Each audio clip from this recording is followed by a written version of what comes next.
High friends, welcome back to चेरीलाज kitchen. रोज रोज भाजी काही करायची हा प्रश्न सर्वांनाच पडलेला असतो. तर आज पालेभाज्या न करता घरातल्याच डाळीपासून आपण भाजी बनवणार आहोत.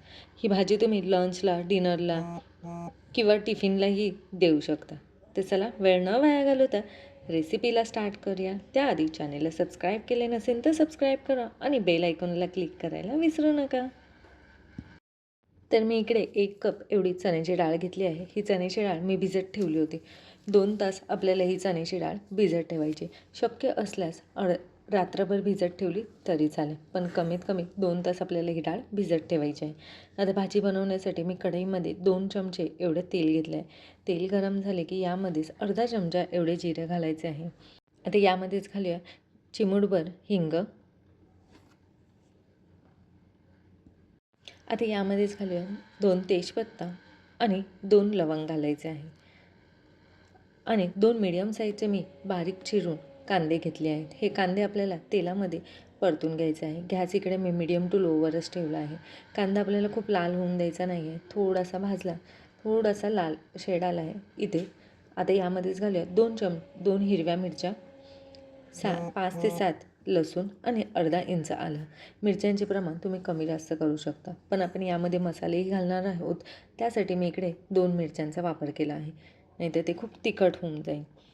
आता यामध्येच आपण घालणार आहोत डाळ. इथे मी 2 ते 3 मिनटं ह्याला असेच परतून घेतले आहे आणि यामध्येच ॲड केली आहे डाळ.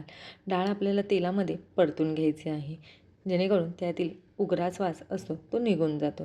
त्यासाठी ते 2 ते 3 मिनटं डाळ आपण अशीच तेलामध्ये परतून घेऊया. आता यामध्येच घालूया चवीनुसार मीठ. ते मीठ आपण मिक्स करून घेऊया आणि डाळ परतून घेऊया. ते इकडे मी मीडियम साईजचा 1 टॅमॅटो घेतला आहे. हा टॅमॅटो मी बारीक चिरून घेतला आहे. टॅमॅटो गळेपर्यंत आपल्याला हे असेच परतत राहायचं आहे. थोडेसे टॅमॅटो नरम झाला की यामध्ये आपण मसाले ॲड करणार आहोत. इकडे मी 2 ते 3 मिनटं असेच परतून घेतले आहे आणि टमाटाही आपला नरम झाला आहे. आता यामध्येच घालूया मसाले. लाल तिखट, 1 चमचा धना पावडर आणि पाव चमचा हळद. आता हे सर्व जिन्नसे आपण एकजीव करून घेऊया.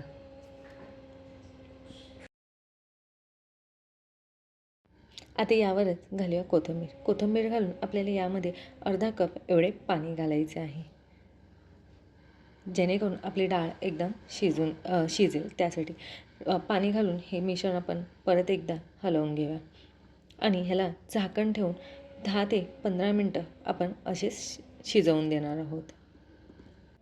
इकडे म्हणजे 10 ते 15 मिनटं झाले आहे. आता आपण डाळ शिजली आहे की नाही बघून घेऊया.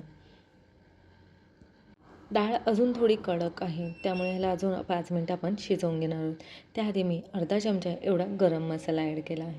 गरम मसाला आपल्याला लास्टलाच ॲड करायचा आहे. आता यावर झाकण ठेवून आणि झाकणावर आपण पाणी ठेवणार आहोत, जेणेकरून वाफेवर आपली डाळ लवकर शिजेल. तर ह्याला आपण 10 मिनटं असेच शिजवून देऊया. तर इकडे आपले 10 मिनटं झाले आहे आणि पाण्यालाही बॉईल आला आहे. आता आपण डाळ शिजली आहे की नाही एकदा चेक करूया. तर तुम्ही इकडे बघू शकता किती मस्त अशी डाळ शिजली आहे आणि इकडे आपली डाळीची भाजी रेडी झाली आहे. ही भाजी तुम्ही चपातीसोबत, भाकरीसोबत ही खाऊ शकता. खूप छान लागते आणि एकदम झटपट होते. तर रेसिपी आवडल्यास नक्की लाईक करा आणि शेअर करा.